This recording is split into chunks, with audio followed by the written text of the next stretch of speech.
Bonsoir, chères téléspectatrices, chers téléspectateurs. Bienvenue dans votre émission Il est écrit. Ce soir, dans cette émission, j'ai le privilège de recevoir un homme de Dieu qui fait un travail merveilleux en Afrique, qui est établi particulièrement dans la francophonie, dans le Congo.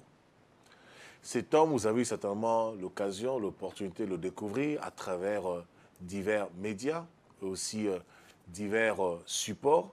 Mais ce soir, il est bien là dans cette émission, il est écrit, où ensemble, il va développer un enseignement que Dieu a mis dans son cœur, dont la thématique est le ministère.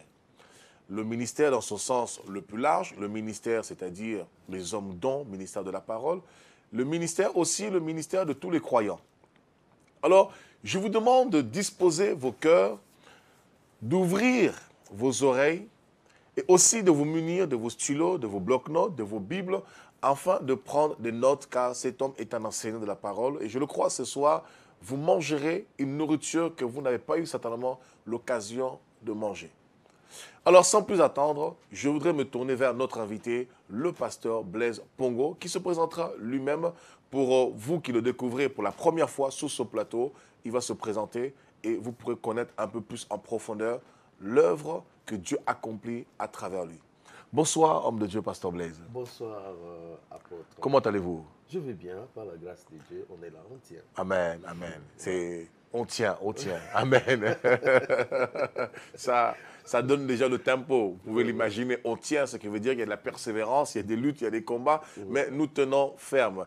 Alors, c'est un grand plaisir pour moi de vous recevoir sur ce plateau d'Il est écrit. Alors, dites-moi, vraiment, on se sent à l'aise. Vous savez, c'est si vous voulez qu'on se vous voit, on se vous voit. Si vous voulez qu'on se tutoie, on se tutoie. Il n'y a pas de souci. Vraiment, nous sommes... En tant qu'enfant de Dieu, j'aimerais bien qu'on se tutoie. On se tutoie, ok, sans problème. Alors, au moins, c'est dit, et puis ça sera ainsi jusqu'à la fin de l'émission. C'est vraiment un plaisir pour moi de te recevoir sur ce plateau de cette émission. Il est écrit, nous sommes suivis en Afrique via la box Orao, les réseaux sociaux, le site internet OETV. Et bientôt, dans quelques mois qui arrivent, nous serons officiellement sur la box Free. Voilà, les tests ont été faits et beaucoup de personnes par la suite auront vraiment l'occasion, l'opportunité de regarder vraiment cette émission et toucher un large public. Mais en tout cas, c'est un plaisir pour moi de te recevoir sur ce plateau dans cette émission. Je crois même que c'est la première fois. C'est la première fois. Oui, c'est la première fois après que nous ayons eu ce merveilleux moment en Afrique. Si. Quand tu es venu avec le pasteur. Tout à fait. Tu étais tout chaud, tout flamme, tu as enseigné le pasteur. Et puis on te réclame là-bas. Waouh! Ouais, je viendrai par la grâce de Dieu. Je pense que nous aurons l'opportunité d'avoir encore d'autres émissions en Afrique, d'autres programmes.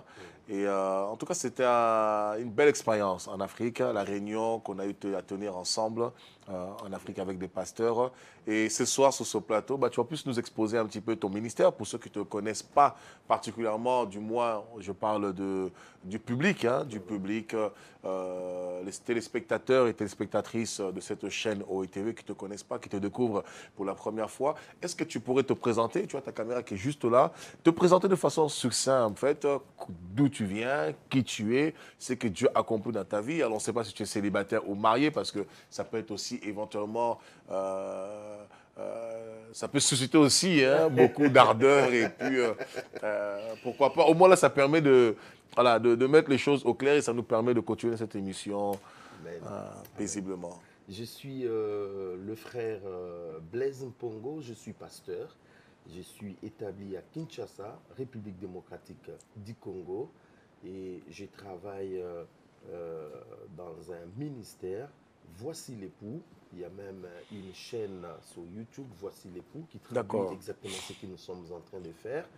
Et voilà, je travaille beaucoup en Afrique au milieu du pasteur, où nous faisons beaucoup des enseignements parmi des pasteurs, parce que nous avons découvert que beaucoup de pasteurs, ils prêchent bien, mais derrière leur prédication, il n'y a pas vraiment le fondement biblique, les enseignements de Jésus-Christ. Et nous passons tous ces temps à enseigner ces pasteurs. Donc voilà, je suis là à travers le monde. Nous allons dans des missions pour enseigner la parole de Dieu et puis encourager le peuple de Dieu. Amen. Je suis marié à Judith Boketu et puis j'ai 3 enfants, tous des garçons. Voilà. J'ai pu le découvrir moi-même aussi. Voilà, c'est vraiment un don pour moi. On est là, on s'accroche. L'apôtre Kunda, c'est un frère, un ami. C'est vraiment quelqu'un que je respecte, j'aime. Et nous avons eu beaucoup de choses à partager, beaucoup de choses vraiment en commun. Et aujourd'hui, partager ces plateaux, cette émission avec toi, c'est vraiment un honneur et un privilège, un plaisir. Et nous allons vraiment nous dévexer sur la parole de Dieu parce que je sais que ceux qui sont à la maison, ils disent, mais envoyez la matière. La matière arrive. Calmez vos ardeurs. Je vous le dis, c'est vraiment un homme qui est béni, qui fait un bon travail au Congo. Et à la fin de cette émission, il donnera l'adresse. Si vous avez de la famille au Congo, à Kinshasa particulièrement, il donnera l'adresse à la fin. Et si vous avez de la famille qui veut se réunir là-bas, qui sont touchés par cette émission, il n'y a pas de souci. Vous aurez toutes les informations à la fin de cette émission, ou même peut-être qui défilent juste en bas, donc en bas de la page de votre écran. Et vous allez avoir toutes les informations pour éventuellement vous réunir là-bas, si vous voulez le rencontrer pour un entretien, pour des temps de prière éventuellement. Et si vous voulez aussi participer au programme, aux réunions qu'il tient en Afrique, au Congo, à l'église aussi avec d'autres ministères, vous pouvez vous y rendre. Alors, Pasteur Blaise, ce soir, nous allons parler... Alors, dois-je t'appeler frère, pasteur? Comme vous voulez. D'accord, ok. À la base, je suis déjà un frère. C'est ce que j'allais dire aussi. Nous sommes tous frères. Maintenant, Voilà. Dieu nous distingue. Voilà. Et on va rester sur la base du pasteur parce que tu es pasteur, c'est ton ministère. Et nous parlons du ministère ce soir. Ce soir, la thématique, le thème, c'est le ministère. Et c'est vrai que le ministère, c'est un thème souvent qui a été mal compris. Il y a des personnes qui pensent qu'ils n'ont pas le ministère, que le ministère, c'est réservé à ceux qui prêchent la parole de Dieu. Si on ne prêche pas la parole de Dieu, on n'a pas un ministère, on n'est pas ministre de Dieu. Il y a d'autres qui pensent que être un ministre de Dieu au ministère, c'est seulement lorsqu'on prêche la parole de Dieu et lorsqu'on chante, on est chantre. Alors si on n'est pas chantre, si on n'est pas prédicateur dans le milieu chrétien, on n'a pas le ministère. Finalement, nous sommes à l'église, on ne sert à rien. Qu'est-ce qu'on peut développer un peu au niveau du ministère par rapport à ce que Dieu a mis dans ton cœur? Alors, déjà, je vais faire un petit détour. Je dirais aussi, je vais préciser qu'il y a 40 minutes, nous ne serons pas vraiment parler de tout ce qui tourne tout autour du ministère parce que c'est des temps que nous prenons pour enseigner cela au peuple de Dieu. Mais nous allons essayer de parcourir en kangourou, c'est-à-dire vraiment là où le Saint-Esprit nous touchera pour parler, nous parlerons. Donc, il faut comprendre déjà à la base, pour ceux qui vont nous suivre, que l'entrée au royaume des cieux est vraiment gratuite en acceptant le Seigneur Jésus-Christ dans votre vie comme Seigneur et Sauveur. Mais le positionnement et la récompense au royaume des cieux n'est pas gratuit. C'est par rapport à la manière dont vous avez travaillé, servi. Donc, ceux qui ne servent pas, ils pourront bien entrer au ciel, mais pas avec une récompense. Parce qu'il faut savoir que tous nous comparaîtrons au tribunal de Christ. Et ce tribunal-là, ça ne sera pas pour que nous soyons jugés, jetés en enfer, mais non. Ça sera pour que nous soyons récompensés par rapport à ce que nous avons accompli comme œuvre. Voilà. Donc, il est important que chacun travaille. Et la meilleure façon de travailler, c'est de découvrir d'abord le ministère que vous avez. Parce que vous allez travailler dans l'église du Seigneur par rapport au ministère qu'on a reçu de la part du Seigneur. Le ministère, en gros, c'est le service. Parce que des fois, quand nous disons ministère, les gens ont derrière la tête, ministère, c'est... quelque chose de gigantesque. Voilà, gigantesque, c'est un grand monsieur barbu. C'est quelque chose de gros, voilà, c'est ministère, directement, on voit apôtre, on voit... Mais non, le ministère égale tout simplement service. Voilà. Donc, c'est le service que vous devez rendre dans le corps de Christ. Et à la base, il faut comprendre que nous avons tous reçu un appel. Et le premier appel que nous recevons, c'est l'appel au salut. Le Seigneur nous tend la main, le Seigneur nous appelle pour le salut. Et vous ne pouvez pas être un enfant de Dieu si vous n'avez pas été appelé d'abord au salut. Et vous ne pouvez pas servir Dieu si vous n'avez pas d'abord été appelé. C'est pour cela aujourd'hui nous avons des brigands, nous avons des mercenaires qui servent Dieu, mais qui n'ont pas reçu le premier appel, l'appel au salut. Du coup, ils servent le Seigneur. Tu ne peux pas commencer à servir Dieu si tu n'es pas passé par le salut. salut. Il n'y a pas ministère, il n'y a pas service si au préalable, on n'a pas été appelé au salut. Mais comment pasteur Blaise, comment quelqu'un peut servir Dieu dans l'église sans avoir été appelé au salut puisqu'il est dans l'église? Voilà. Parce que l'église, à un moment donné, ça devient comme un club. L'église, ça devient une religion, un système qu'on a mis en place. Il y a des gens qui vont même dans des instituts bibliques, ils n'ont pas été appelés, ils n'ont pas un ministère. Voilà. Il va dans l'institut biblique, il va dans des écoles bibliques, et puis, entre guillemets, on lui donne un diplôme, mais le diplôme est là, l'institut biblique l'a formé. Le diplôme le qualifie. Le qualifie, mais lui procure un appel, appelé. mais lui-même n'a pas reçu un appel, Voilà. et Dieu ne le qualifie pas. Voilà. On a des gens aussi qui sont dans nos églises, il a été invité, ou bien c'est une habitude de la famille, il vient, il commence à œuvrer, à travailler, mais il n'est pas passé par la croix. Il n'est pas passé par l'appel véritable qui est l'appel au salut. Du coup, voilà, ça commence à prendre. Et puis, demain, il est dans le champ, il est dans tel service. Il peut même, à un niveau donné, occuper même des responsabilités. Mais au fond, quand vous le regardez, à un moment donné, vous allez découvrir que n'a pas été le appelé au Messie salut. n'a pas été appelé. C'est un brigand. Il n'est pas passé par la croix. Et ce sont de telles personnes qui créent des dégâts terribles au niveau de l'Église. J'étais lors d'une mission, j'ai croisé un monsieur qui était venu au programme, qui avait chanté, et j'ai parlé avec lui. Il me dit, je suis venu parce qu'on m'a invité. J'ai dit, qui t'a invité? Il me dit, le pasteur m'a invité, il m'a donné une opportunité pour chanter. Et quand j'ai approfondi la conversation, il m'a dit, non, j'étais un bon musicien avant dans le monde, je chantais bien, j'aime bien la musique, tout ça, etc.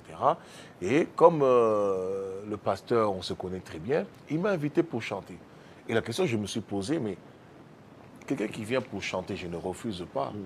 Mais si la personne n'est pas convertie, c'est problématique, c'est exposer quelqu'un à un danger parce que le fait même qu'elle s'expose devant pour chanter, la personne s'expose aussi à des attaques, à des combats, à l'oppression, à des charges qui ne sont pas en fait attribuées. Et finalement, lorsque ces combats, cette oppression vient, la personne ne peut pas tenir et elle finit par dérailler, faire tout et n'importe quoi et ça crée des scandales par la suite. Bien sûr. Et ça, c'est très grave. Donc, c'est-à-dire que nous avons affaire à des professionnels et non à des appelés. Waouh, à des professionnels. Non, je ne sais pas.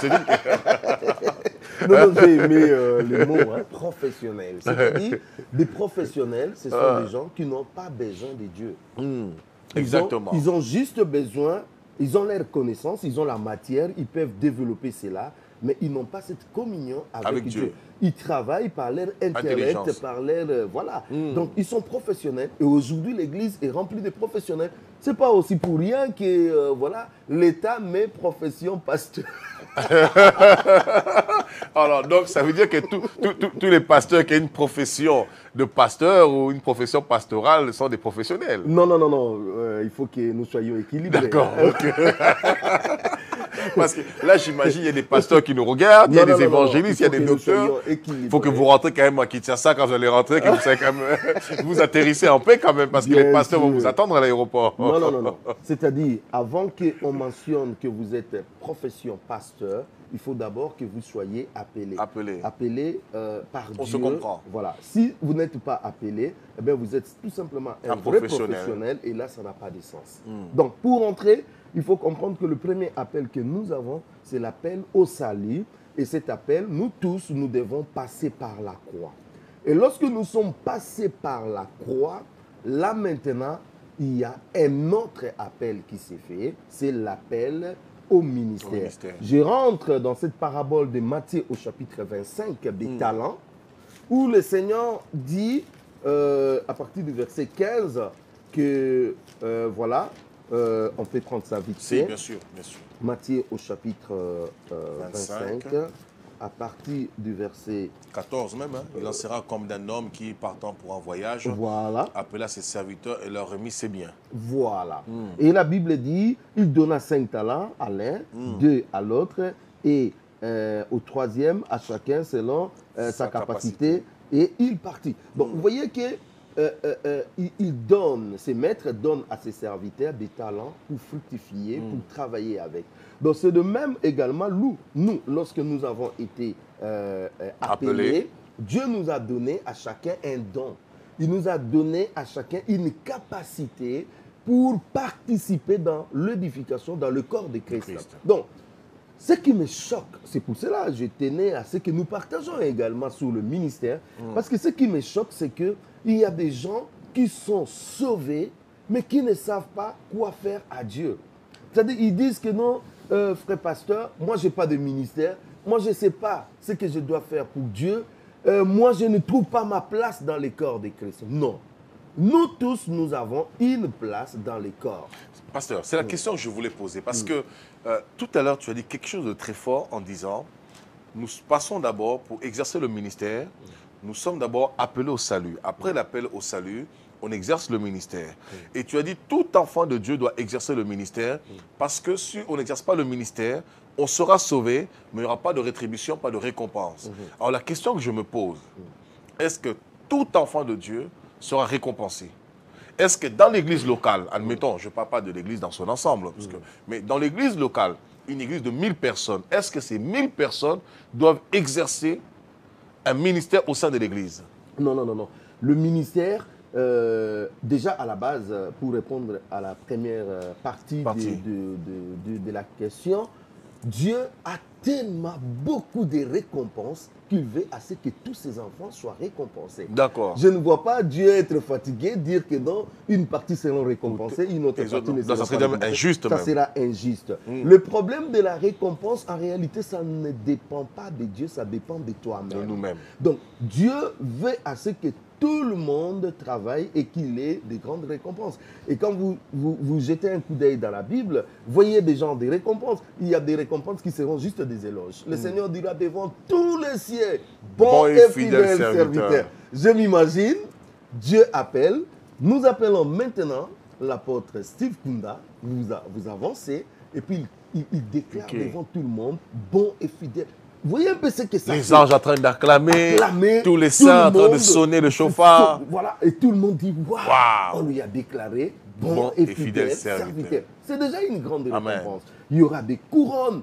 Je pensais à une parole où il dit, ceux qui auront annoncé la justice brilleront comme les étoiles. Daniel 12. Voilà, c'est une grande récompense.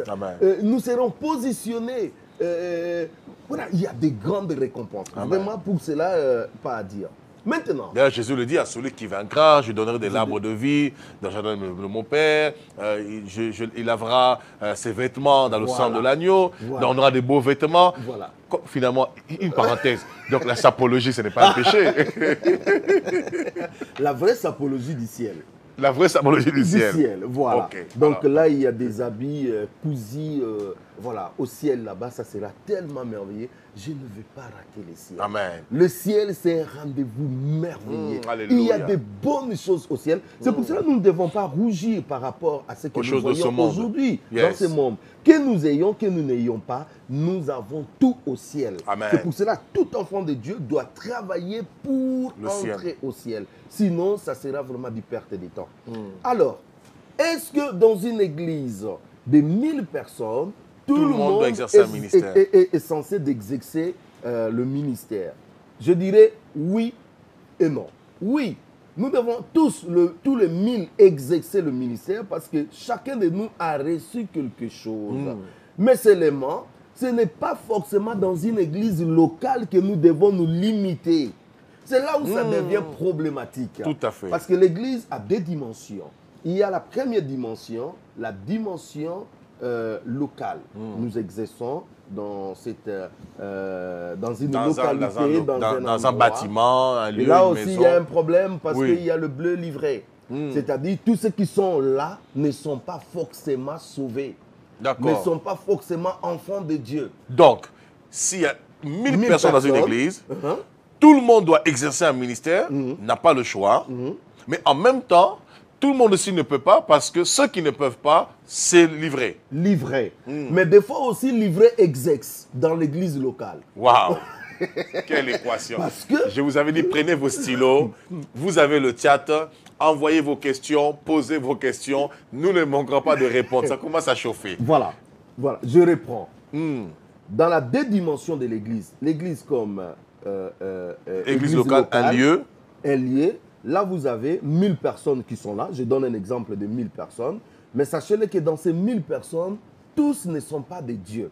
Il y a des sorciers, des occultistes, il y a des gens bizarres qui sont là-dedans, qui se cachent. Mais comme nous n'avons pas la possibilité, si Dieu ne nous ouvre pas les yeux, de déceler, donc tout le monde travaille normalement, mais il y a une partie qui n'est pas de Dieu. Il y a même ceux qui sont ivrés, qui exercent, mais ça peut même contribuer à l'avancement de l'œuvre. Ça contribue parce que Dieu est souverain, mais à la fin, vous allez vous rendre compte que non, il n'a pas été appelé. Donc ça, c'est la première dimension. La deuxième dimension, c'est le corps. Ah ben là, il n'y a pas de tricheurs, là, il n'y a pas de livrés. Ceux qui sont dans les corps, c'est vraiment le bleu, ceux qui ont été appelés et c'est eux qui seront sauvés. Alors, maintenant, ces gens qui sont dans l'église, chacun a reçu un don. Il peut travailler directement pour l'église locale, comme il peut travailler non seulement pour l'église locale, mais pour les corps. Vous voyez? Par exemple, ceux qui ont le don d'assister, je dirais, les veuves, les orphelins, ils ne le font pas seulement au niveau local. Ils peuvent le faire même au niveau international. Même au niveau international. Nous avons même des frères au milieu de nous où vous posez comme ça, mais ces frères, apparemment, il ne fait rien. Moi, j'ai vu déjà de telles personnes.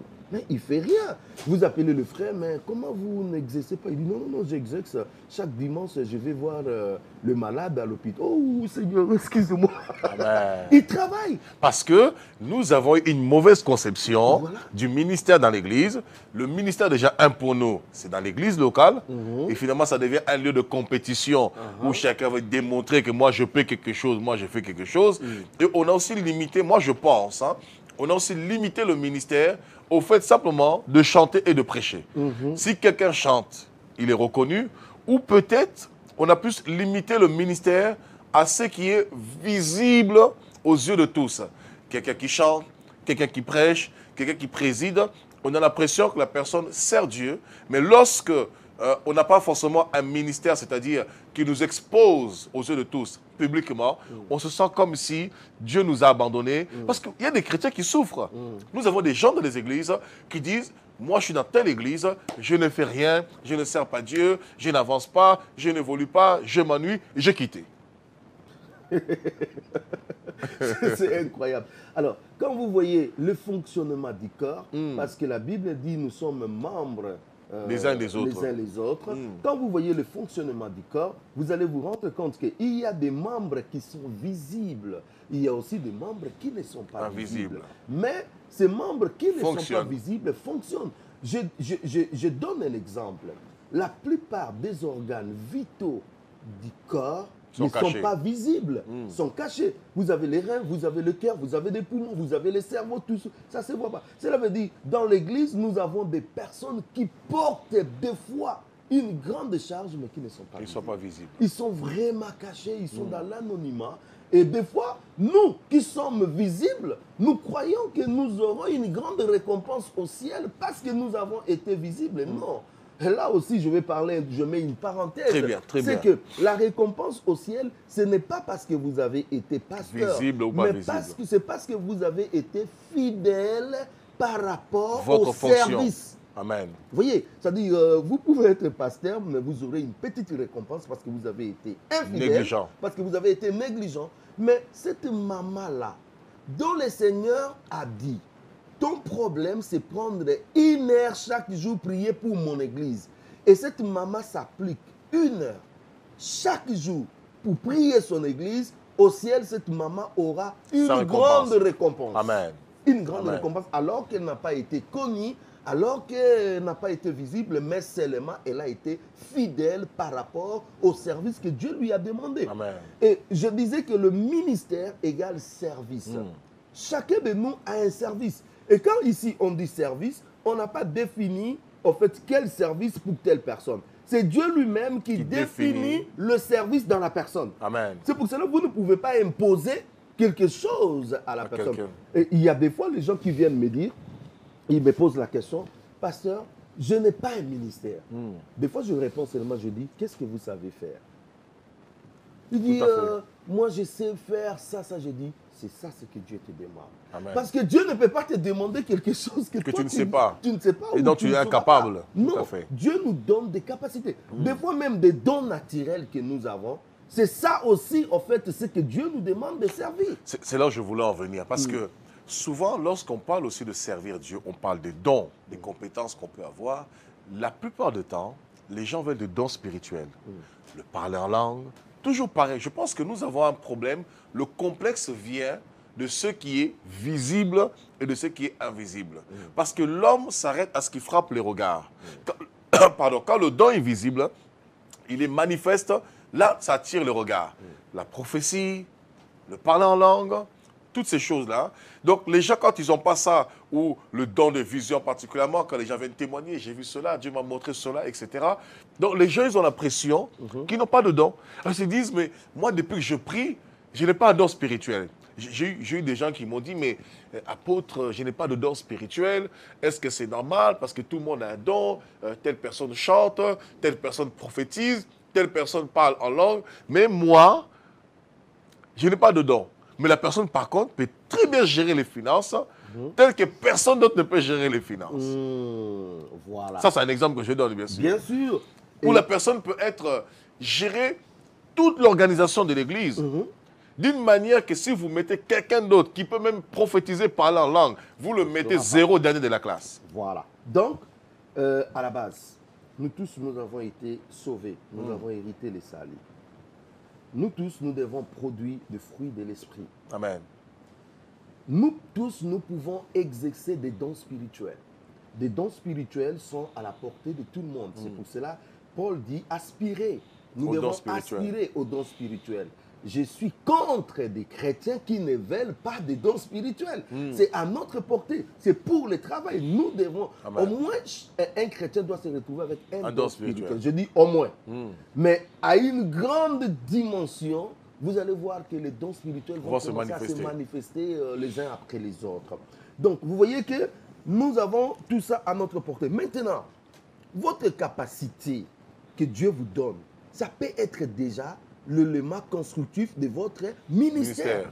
Vous voyez, il y a des gens, un jour, un papa m'a appelé, il m'a dit, mon fils, je ne crois pas, moi, un jour, je peux prêcher la parole de Dieu devant là-bas. C'est impossible. Voilà, devant là-bas. Alors je lui dis, qu'est-ce que toi, tu peux faire alors, pour Dieu. Alors, il reste calme, Et puis il dit, voilà, je peux vous aider financièrement. On aimerait bien, surtout pour la chaîne OETV, ça serait une grande bénédiction. Et j'en profite par cette main tendue, cette perche. Vous qui aimez tant cette émission, elle est écrite, votre chaîne OETV, continuez à soutenir. Nous voulons salarier le personnel et OETV est en train de se développer. Nous arrivons sur la Freebox dans quelques mois. Continuez à soutenir cette chaîne de télévision. Nous sommes en train de développer encore un large panel des émissions de qualité. Nous avons d'autres émissions qui sont en post-production, qui doivent sortir. Nous avons besoin de vous. Si Dieu vous met à cœur et si vous-même vous avez à cœur sans que Dieu vous le dise, je pense qu'il y a des actes que nous posons, c'est des actes de foi. 1 000 €, vous le semez 1 000 €, 2 000 €, 3 000 €, 4 000 €, 5 000 €, 10 000 €. Vous avez un compte épargne, vous voulez mettre cela pour justement faire avancer l'œuvre de Dieu. Faites avancer ces télévisions dans la francophonie qui vous propagent, qui vous diffusent, qui vous communiquent, qui vous dispensent, qui vous octroient la parole de Dieu dans toute sa saveur pour contribuer à votre édification. Soutenez OETV et le Seigneur ne manquera pas de vous bénir parce que vous contribuerez au salut des âmes. Soyez bénis. Merci en tout cas, Pasteur Blaise. Oui, alors cet homme dit, je peux vous aider financièrement. Je peux vous aider financièrement, c'est ce que moi je sais faire. Wow. Aider l'œuvre du Seigneur. Et vous voyez, une telle personne est déjà dans une position de libéralité. Alors, il faut lui aider, lui enseigner. Et c'est un don en plus. Oui, c'est un don. Il faut maintenant lui enseigner comment faire cette libéralité. Tu peux le faire au niveau de l'église locale. Tu peux toi-même aussi aller. Parce que l'une des choses qui détruit aussi l'église, Parce que nous voulons que tout le monde passe par nous. Moi, je dis tout le monde ne peut pas passer par moi. Si quelqu'un a un don de libéralité, il fait passer par l'église locale, il peut passer partout où il va. Il y a des orphelins, il y a des veuves, il y a des situations, il y a ceci, cela. La personne peut exercer parce que c'est le service que Dieu lui demande. Et ces services peuvent s'exercer partout. De façon locale et de façon universelle. Voilà. Donc, vous voyez que le service, si nous ne tenons pas compte de ces services, alors il se passera un problème. À la base, tous les enfants de Dieu ont reçu un service pour Dieu. Ça peut être arranger l'assemblée, ça peut être aller visiter. Il y a des spécialistes de visite. C'est-à-dire, lui, il se sent à l'aise seulement quand il va visiter. Il va visiter le peuple de Dieu. Je ne parle pas ceux qui vont rançonner l'argent dans des maisons de gens qui font des dégâts. Non. Mais il y a vraiment des gens qui sont là seulement. Mon frère, pourquoi je ne t'ai pas vu? Qu'est-ce qui se passe ce dernier temps? C'est ça son travail. Il se sent à l'aise. Voilà. Donc, chacun a reçu un service. Nous devons tous exercer. Amen. Quand vous êtes fidèles à ce que Dieu vous demande, et puis, il y a aujourd'hui des plateaux comme ça que nous avons. Mais tous ces bien-aimés que Dieu a donné l'intelligence, la capacité de nous enregistrer. Alors, vous allez lui demander, toi, ton ministère, ce n'est pas ici, il faut aller prêcher. Il te dira, mais je ne suis pas qualifié pour ça. Moi, je suis qualifié à manipuler bien la caméra. Et quand je le fais, il y a une onction qui passe là et le message passe. Amen. Tu sais, pour ton information, Pasteur Blaise, alors, c'est vrai, il faut le dire clairement. Parce que nous parlons, il faut que nous soyons concrets aussi. Au niveau de OETV, il y a 30 bénévoles qui travaillent pour OETV. Infographie, réalisation, cadrage, montage, captation, maquilleurs, maquilleuses. Nous avons plusieurs maquilleuses. Et ce qui est étonnant, c'est qu'aucune personne n'a des compétences et n'a suivi une formation dans l'audiovisuel. Voyez. Il n'y a pas une seule personne qui a suivi, qui a une compétence, qu'une connaissance dans l'audiovisuel. La vision est venue et l'équipe a dit, nous allons suivre, nous allons travailler. Et chacun s'est mis à regarder des tutoriels, ici et là, se renseigner ici et là. Ils ont commencé à prendre des caméras, ils ont commencé à filmer jusqu'à aujourd'hui. Alors, en 2 ans. Parce que, à la base, c'est Dieu qui rend capable. Et quand Dieu rend capable, ce n'est pas forcément la personne qui était capable. Dieu peut prendre quelqu'un dans le néant et lui-même, il rend capable. N'oubliez pas, par exemple, quand on faisait le tabernacle, Dieu a dit, il a rendu capable, j'ai oublié son nom, Betsaël, pour exécuter tout ouvrage. C'est-à-dire, Dieu rend capable. Et même dans le ministère, moi, si je regarde hier, je ne pouvais pas prêcher la parole de Dieu. Je me posais la question, ces gens qui passent devant les gens pour prêcher la parole de Dieu, qu'est-ce qu'ils font? Comment ça se passe? Comment ça se passe? Comment quelqu'un peut dire, je sens le Saint? Comment? Ça dit, je me dis, c'est incroyable. Comment ils ont ces capacités? Mais aujourd'hui, je suis plein dedans. Amen. Pourquoi? Dieu m'a rendu capable. C'est pour cela, Dieu ne prend pas des professionnels. Dieu, il a pris Pierre, il a pris André, il a pris des pécheurs. Et quand il se tenait devant les gens disaient, eh ben oui, ces pécheurs, qu'est-ce qu'ils vont nous dire? Ils sont l'adorable. Mais cependant, quand ils ont commencé à parler, c'était Dieu qui parlait à nous. Dieu nous rend capables. Amen. Voilà pourquoi je dis aux bien-aimés, ne vous sous-estimez pas. Ne dites pas que non, comme Jérémie disait, je suis qu'un enfant. Je suis qu'un enfant, je ne vaux rien, je suis inutile. Je suis le moindre. Oui, tu es enfant, tu es le moindre, mais Dieu te rendra capable. Et le faible commencement aujourd'hui, mais demain ça sera, vous voulez organiser une manifestation comme ça, vous dites non, allez appeler telle personne, c'est lui qui va s'en charger pour ça. Amen. Et puis la personne dit, mais c'est pas vrai, c'est moi. Ben oui, c'est toi. toi. Vous voyez pourquoi? Parce que petit à petit, tu t'es formé et Dieu t'a rendu capable. Et demain, ça sera toi qui vas préparer lorsque nous irons dans des stades. Qu'est-ce qui fait, pasteur? Qu'est-ce qui fait? Il y a des personnes qui ne s'engagent pas à l'église. J'ai une petite question là-dessus. Qu'est-ce qui fait que, ou une interrogation et éventuellement une suggestion, qu'est-ce qui fait que les gens aujourd'hui ne s'engagent pas dans les églises? Est-ce qu'on a déformé la connotation du ministère, le mot ministère? Est-ce qu'on l'a rendu désuet? C'est-à-dire, on l'a fait perdre son sens primitif. Peut-être le fait qu'on emploie le mot ministère, tu dis si bien que toi-même, quand tu voyais les pasteurs prêcher, tu disais, mais qu'est-ce qui fait que ces gens-là, ils prêchent, tout ça, etc.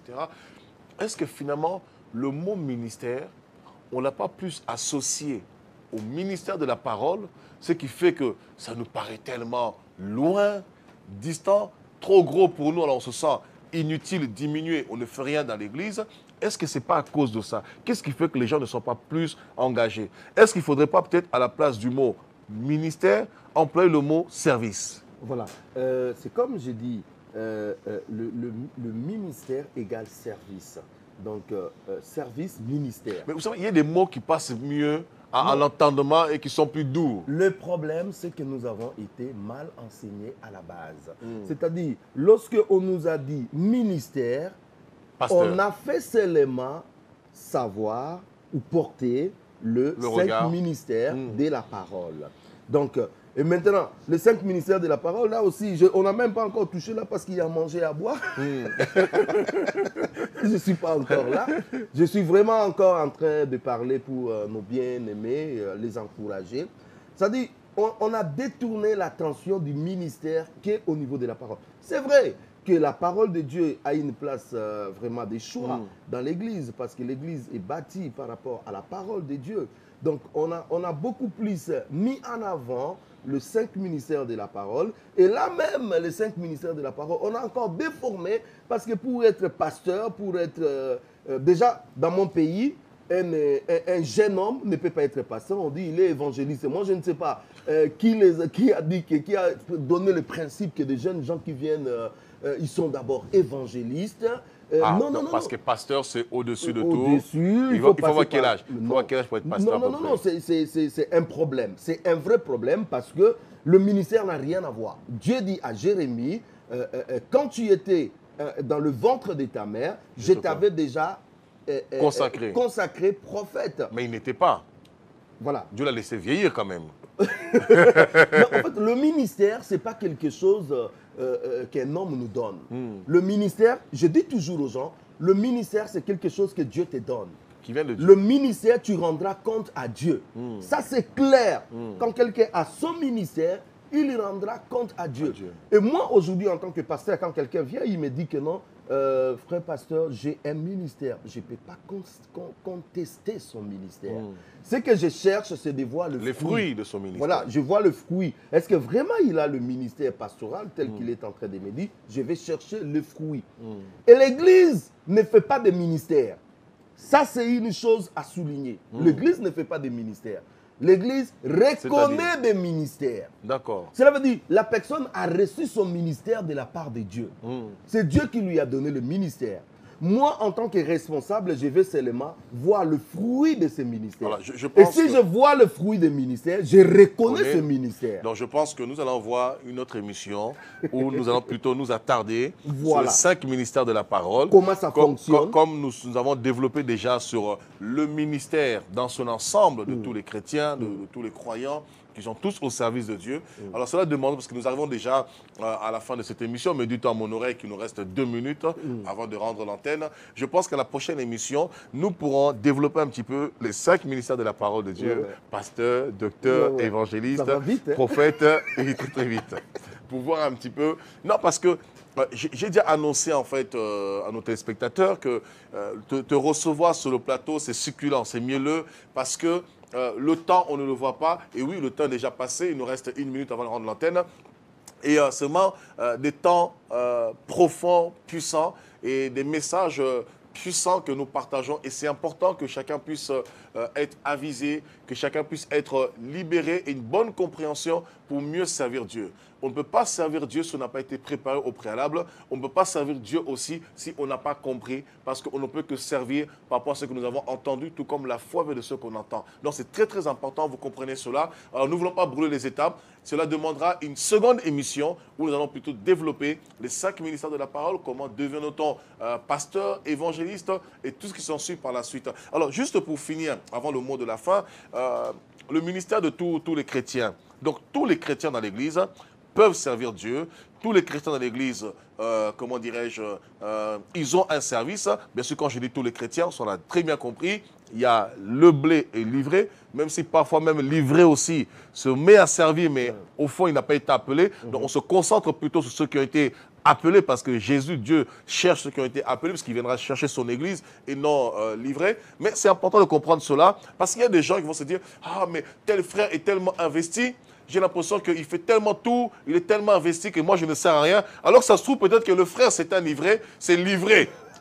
Qui donne l'impression qu'il travaille beaucoup. Et toi qui es le blé, tu as l'impression que tu ne travailles pas assez, tu te décourages à cause de livré. Mais en fait, en vérité, c'est toi que Dieu vient chercher et non livré que Dieu vient chercher. Et tu t'es découragé pour rien alors que tu as la grâce de Dieu. Et tu n'as pas à te comparer, tu n'as pas à regarder à qui que ce soit. Fais ce que Dieu te demande de faire avec la force que tu as. Et puis, il faut comprendre que le niveau du service n'est pas le même. Parce qu'à la base, nous n'avons pas le même service. Le même service. Et même si nous avons le même service, l'ampleur on est complémentaires. On est complémentaires. Moi, je peux travailler jusqu'à 9, vous travaillez jusqu'à 5. Ça dépend de chacun d'entre nous. On le voit par exemple, les saints dans l'église. Allez, peut-être je vais revenir au niveau des apôtres. On a eu plusieurs ministères apostoliques qui travaillent ensemble. Barnabas, Paul, Silas. Et même au niveau des saints, il y avait plusieurs saints qui étaient ensemble, qui servaient aux tables. On voit les diacres par exemple. Les diacres qui servaient aux tables. Mais chacun, bien qui servait aux tables, chacun avait sa particularité. Voilà. Et quand même on peut avoir la même similitude, chacun a toujours sa spécificité. Voilà. Et ça, c'est Dieu. Dieu, c'est un Dieu de diversité. Amen. Il n'est pas voilà, statique. Un Dieu statique. Non. Dieu, il travaille comme uniforme. ça dans cette diversité. Alors, maintenant, pour revenir aussi à une question très importante que vous avez posée par rapport aux gens qui sont dans nos assemblées, qui ne font rien.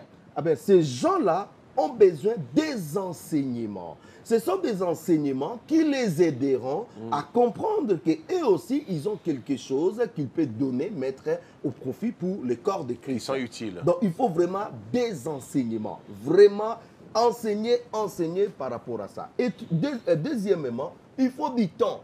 Quelqu'un qui vient de se convertir aujourd'hui, il a encore des problèmes spirituels qu'il doit régler. Psychiques, psychologiques. Voilà, alors, laissez-lui prendre son équilibre, laissez-lui prendre son temps. Comme un enfant qui grandit, qui se développe. Comme un enfant qui grandit. Naturellement, un bébé, tu ne vas pas demander à un bébé de t'apporter de l'eau. Mais lorsque l'enfant a 5 ans, 6 ans, tu peux lui dire, est-ce que tu peux m'amener de l'eau? Il va le faire. C'est-à-dire, il faut laisser là, c'est le ministère, voilà, le service. Ministère. Il te rend service, Voilà. il t'amène de l'eau, Voilà. il t'amène le stylo. Voilà, l'enfant devient utile pour la famille. Même s'il est encore petit, mais il déjà est utile. son apport commence à se faire sentir. Contribuer. De même également, lorsque nous avons accepté Jésus-Christ, nous sommes encore des bébés spirituels, nous avons besoin du lait. Mais plus nous sommes en train de grandir, de soi-même, la personne commence à avoir les yeux ouverts. Il dit non, telle chose ne peut pas rester ici. Pourquoi on ne peut pas faire ça? Pourquoi je ne peux pas aussi aider et encourager? Et aussi, peut-être pour finir, il y a toujours des erreurs dans l'exercice du ministère. Mais il ne faut pas se décourager. Beaucoup de gens ne veulent plus travailler parce qu'il avait commis une erreur. Et puis, voilà, on lui a repris. Ou bien il s'est rendu compte que c'était une erreur, il est découragé, il dit non, moi je ne veux plus servir. J'arrête, je ne veux plus. L'exercice du ministère est toujours accompagné des erreurs, des ratés. Il y a des choses qui ne vont pas marcher. Nous ne devons pas nous décourager. Amen. Nous devons toujours continuer. Et c'est pour cela, en tant que des leaders, en tant que ceux qui ont la charge des âmes, nous devons encourager. Regardez pourquoi il s'est arrêté. Il s'est arrêté pour telle erreur. Encourager la personne, fais-lui comprendre que tout le monde peut commettre les erreurs. Mais il faut avancer. Ne vous attardez pas à vos erreurs, attardez-vous plutôt à ce que vous devez faire pour le Seigneur. Et c'est dans ce sens-là que les gens vont se lever de leurs erreurs, ils vont travailler davantage et ils vont continuer à avancer. Donc, moi, j'encourage tous les bien-aimés, là où vous êtes à la maison, là où vous nous suivez, dis-toi, quel est mon ministère? Qu'est-ce que je peux rendre comme service au Seigneur? N'attendez pas que vous écoutiez une voix qui vous dise, vous serez... Non. Ça n'arriverait pas. Ça sont des films.